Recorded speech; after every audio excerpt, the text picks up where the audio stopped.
क्या आपकी फ्लाइट अचानक कैंसिल हो सकती है? क्या हज और उम्रे का सफर मुतासिर हो रहा है? और क्या गल्फ एयर स्पेसेस का मसला अभी खत्म होने वाला नहीं है और क्या ये मसला लंबा चलेगा? तो आज की इस वीडियो में हम तमाम अहम अपडेट्स और आज की लेटेस्ट सूरत हाल के बारे में बात करेंगे। अस्सलाम वालेकुम, दिस इज अनीस सनी और वाचिंग माय चैनल। अगर आप सऊदी अरब, दुबई, कतर या किसी भी गल्फ मुल्क का सफर का प्लान कर रहे हैं तो ये वीडियो आपके लिए बहुत अहम है, क्योंकि इस वक्त मिडल ईस्ट में एयर स्पेसेस का मसला चल रहा है, जिसकी वजह से फ्लाइट्स काफी ज्यादा मुतासिर हैं। खास तौर पर अगर हम बात करें उम्रा ज़ायरीन के लिए तो सूरत हाल काफी मुश्किल हो गई है। ताज़ा तरीन मालूमात के मुताबिक गल्फ की एयरलाइंस जैसे कि Saudi airline, Emirates, Qatar Airways, Etihad, fly Dubai, fly Arabia, Gulf Air और ओमान एयर अब मुसाफिरों को रिफंड और फ्री रीबुकिंग की सहूलत दे रही हैं। इसकी बड़ी वजह क्या है? क्योंकि कुछ ममालिक की एयर स्पेस अभी तक बंद है या और जो ओपन है वो बहुत लिमिटेड है। इसके साथ साथ सेफ्टी और सिक्योरिटी खदशात की बिना पे रूट्स को बार बार तब्दील किया जा रहा है, जिससे ओवरऑल फ्लाइट का ड्यूरेशन भी लंबा हो रहा है और उसकी वजह से फ्यूल कॉस्ट के ऊपर भी काफी ज्यादा इम्पैक्ट आ रहा है। इसलिए एयरलाइंस अब ये कर रही हैं कि ज्यादातर लोगों को रिफंड दे रही हैं और जो नए टिकट्स इशू किए जा रहे हैं उसके ऊपर भी चांस का ऑप्शन दिया जा रहा है। फ्लाइट्स को लंबा रास्ता लेना पड़ रहा है, जिसकी वजह से टाइम बहुत ज्यादा लगता है। इसी वजह से फ्लाइट्स लेट हो रही हैं, कई फ्लाइट कैंसिल भी हो रही हैं और शेड्यूल बार बार तब्दील हो रहे हैं, जिसकी वजह से ट्रेवलर्स को बहुत ज्यादा मुश्किलात का सामना करना पड़ रहा है। सो अगर आप उम्रा के लिए जाने वाले हैं तो खास तौर पर ये बातें याद रखें। अपनी फ्लाइट के स्टेटस को बार बार चेक करें और कन्फर्मेशन की तस्दीक करें।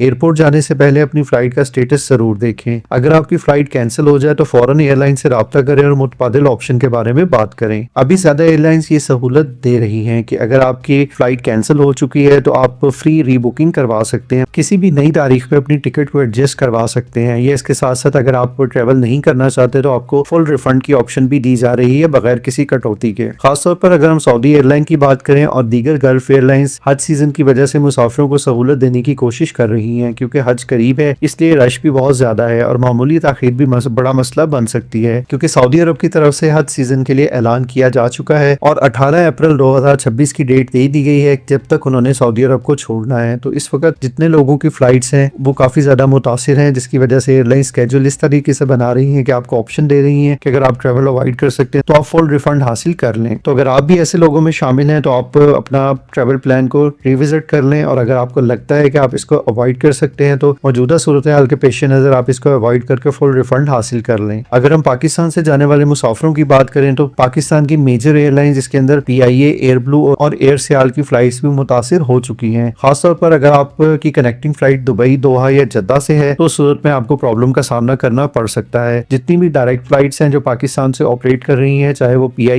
एयर ब्लू, एयर सियाल की हो या सऊदी एयरलाइन की हो, अगर आपके पास डायरेक्ट फ्लाइट है तो आप सऊदी अरब के शहर जा सकते हैं, लेकिन अगर आप कनेक्टिंग फ्लाइट्स हैं तो सूरत में आपको प्रॉब्लम का सामना करना पड़ सकता है। तो आप अपने ट्रैवल प्लान को रिविजिट करें या किसी ऐसी एयरलाइन का इंतखाब करें जिनकी कनेक्टिंग फ्लाइट्स गल्फ या दुबई एयरपोर्ट से नहीं जाती, जैसे कि थाई एयरवेज और इस तरह से और भी एयरलाइंस मौजूद है। लेकिन उस सूरत में आपको आपका सफर काफी लंबा और टिकट बहुत महंगा मिलेगा। इसके साथ साथ फ्लाइट्स में ताखीर भी हो सकती है और आपका स्केड्यूल चेंज हो सकता है, जबकि कई फ्लाइट्स कैंसिल भी हो जाती हैं। इसलिए अपनी एयरलाइन के साथ राब्ते में रहें और ईमेल SMS चेक करते रहें और जैसे ही आपको कॉन्फर्मेशन मिले उसके बाद आप उसके हिसाब से एक्ट करें। अगर हम मौजूदा सूरत हाल के पॉइंट ऑफ व्यू से बात करें तो 28 फरवरी के बाद से जो सबसे बड़ी एयरलाइन मुतासिर हो रही है उसके अंदर Emirates, Etihad, Qatar Airways, Saudi airline, Air Arabia, fly Dubai, flynas, flyadeal, Gulf Air, Oman Air, IndiGo और एयर इंडिया शामिल हैं। जबकि एयर इंडिया ने तो अपनी काफी सारी परवाजें गल्फ कंट्रीज के लिए मुअत्तल कर दी हैं। ये तमाम एयरलाइंस अपनी फ्लाइट को या तो रीस्केड्यूल कर रही हैं या मुतबादिल रूट्स को इस्तेमाल कर रही हैं, लेकिन काफी ज्यादा तादाद में इनकी फ्लाइट्स कैंसिल हो रही हैं। अगर हम एयरपोर्ट्स की बात करें तो मेजर एयरपोर्ट जैसे कि जद्दा और रियाद सऊदी अरब में ईद और उम्रे की वजह से बहुत ज्यादा रश है, जबकि दुबई और शारजा एयरपोर्ट ट्रांसिट मुसाफिरों की बड़ी तादाद मुतासिर हो रही है, क्योंकि साउथ एशिया से जितनी भी फ्लाइट्स यूरोप या अमेरिका के लिए जाती हैं वो दुबई, शारजा और अबू धाबी को ही एज ए कनेक्टिंग एयरपोर्ट इस्तेमाल करती हैं। इसके साथ साथ अगर हम कतर के एयरपोर्ट दोहा की बात करें तो यहाँ भी कनेक्टिंग फ्लाइट्स में ताखीर देखने में आ रही है। इसके साथ साथ गल्फ रीजन के अंदर मौसम की शिद्दत भी काफी ज्यादा है, जिसकी वजह से भी काफी सारी फ्लाइट्स मुतासिर हो गई हैं। सेफ्टी एंड सिक्योरिटी के पॉइंट ऑफ व्यू से एयरपोर्ट्स को बार बार ओपन और क्लोज किया जा रहा है, जिसकी वजह से प्रॉब्लम आ रही है। यहाँ पे अगर हम अहम ट्रेवल एडवाइस की बात करें तो अपने फ्लाइट स्केड्यूल को बार बार चेक करें, एयरलाइन की ऑफिशियल वेबसाइट इस्तेमाल करें, थोड़ा एक्स्ट्रा वक्त लेकर एयरपोर्ट जाएं और अगर मुमकिन हो तो फ्लेक्सिबल टिकट लें। और इसके साथ साथ कोशिश करें कि अगर आप अपना सफर अवॉइड कर सकते हैं तो उसको जरूर अवॉइड करें, क्योंकि हालात तेजी से बदल रहे हैं, इसलिए अपडेट रहना बहुत जरूरी है। कमेंट में आप जरूर बताइएगा कि आपकी फ्लाइट कब है और क्या आपको किसी सी डिले या कैंसिलेशन का सामना करना पड़ा। वीडियो अच्छी लगी हो तो इसको लाइक करें, चैनल को सब्सक्राइब करें ताकि आपको लेटेस्ट अपडेट मिलती रहे। अल्लाह ताला आपके सफर को आसान बनाए, आमीन। मिलते हैं एक और वीडियो में।